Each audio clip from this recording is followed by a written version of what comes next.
On a sweep. Brings it up.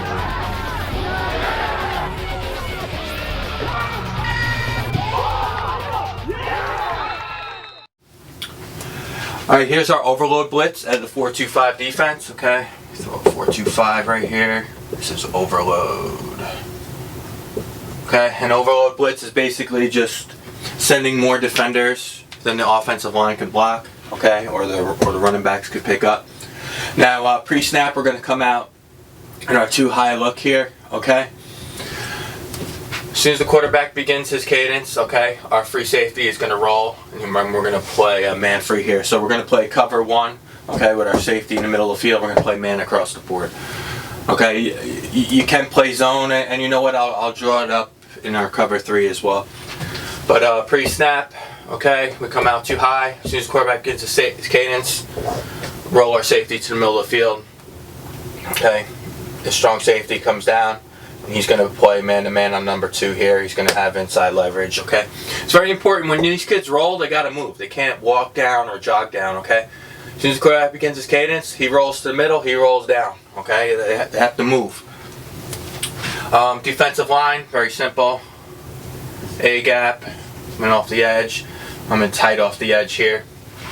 Okay, now as soon as the quarterback begins his cadence, our middle linebacker is going to creep up. Okay, we want him right on the line by the time that ball snap. Okay, we don't want him blitzing from back here. So as soon as the quarterback begins his cadence, he's going to come up. He is blitzing B gap. Okay, we want him to stay tight on C gap. Okay, especially if they're running some kind of gap scheme. Okay, so it's important he stays tight, and we're also going to cheat our rope. We call her a rover. He's going to cheat over. Okay. He's going to come down, and then he is blitzing off the edge as well. Okay, this is a very good blitz for against teams that run outside or QB sweeps, things like that. Okay, so this is a very good play to defend anything outside.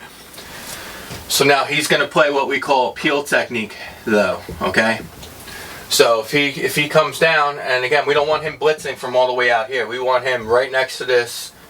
You know, as soon as these safeties roll, he rolls down, he rolls to the center, he's coming down here, okay? We don't want him blitzing from out there. He'll never get there. There's no point. So we want him right on the line, right next to our end, okay? We want our end to really rip through the outside shoulder here, okay? Because you are sending 2 guys to essentially one gap, okay? You know, you're outside here. You're going to have 2 contained players. But, you know, it's really good play to defend against mobile quarterbacks. You got this backside, and I do like it against, I guess you could say it's 20 personnel or any kind of pistol. We do like this blitz against this formation. Okay, so he's going to play a peel technique, which means if this back peels out, okay, or if this back swings, he needs to take him, okay? Otherwise, if he just runs in and do a nice swing pass, okay, and these guys run off or they stalk block, he's going to be wide open. Okay, so he has to understand that if this back goes out on a swing, okay, he has to peel off and take him. So that's very important that your rover knows that. Okay, he's man on number 1, man on 2, man on 1. There. Now, you have some options with your will. A lot of times I'll just send him to. Okay, you could send him to. Okay, or you could have him play. You know, he could read the back. If the back swings, you could have the will take him, okay? Because if he does swing this way, you can have your end play a peel technique as well here. I mean, that could be your scheme, play peel techniques. Especially if you're sending this kid needs to know he's got to peel, okay, if they do a swing opposite of the blitz, okay? So you could have him take any back that comes this way, okay? You could have him get underneath number 1 if he's really wide. They run a slant. You could have him help on that. So, you know, you do have some options here, okay? So, that's this blitz out of cover 1, okay? It's man coverage here. I'll draw it up for you. I'll draw it up for you against cover 3, okay? I don't have my eraser. I don't know where my eraser went. Okay, I'll just use my hand. Another thing too, guys, you could have another way to execute this blitz. You know, let's just pretend we're still playing man here. Another good way to run this blitz is to have this kid pinch, slice the B gap, have him creep up pre-snap, and then post-snap have him loop around, and then this kid come off the edge too. That's a nice change up to this blitz too. We call this pinch. Okay, so if we're running our overload pinch, our end's gonna dip and rip to B gap, and our mic is gonna basically gap exchange with our end. So that's just another way you could run this. But let's draw this up versus zone. Okay. Now nothing changes pre-snap. Come out too high.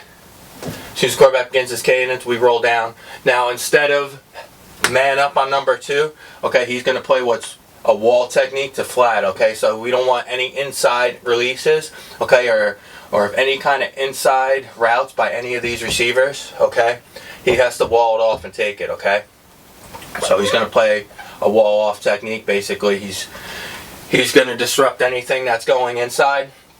Okay, and then he's going to run to anything that's on the flat. So maybe it's like a now screen or something like that. He needs to play that.